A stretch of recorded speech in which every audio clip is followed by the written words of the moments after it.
Hola amigos, bienvenidos a Bricolaje Listo. Este va a ser un vídeo cortito, pero a ver si os sirve este truco.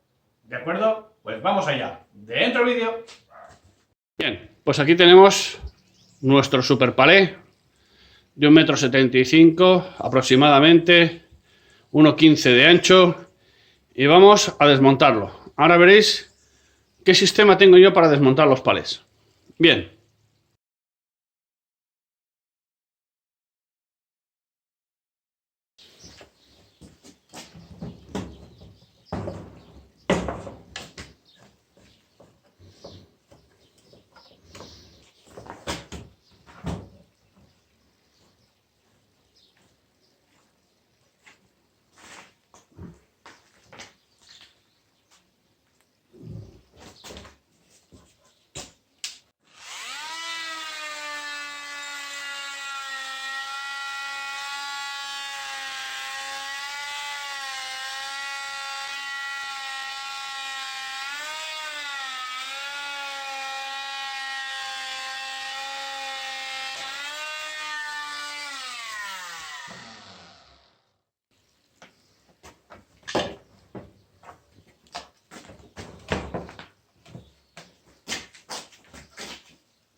Y así lo vamos a hacer todo el palé.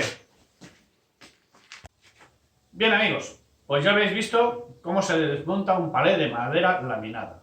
Si os ha gustado, le podéis dar un like y suscribiros y darle a la campanita si queréis saber cuando subo un vídeo. ¿De acuerdo? Pues solo nos queda decir una cosa. ¡Hasta luego!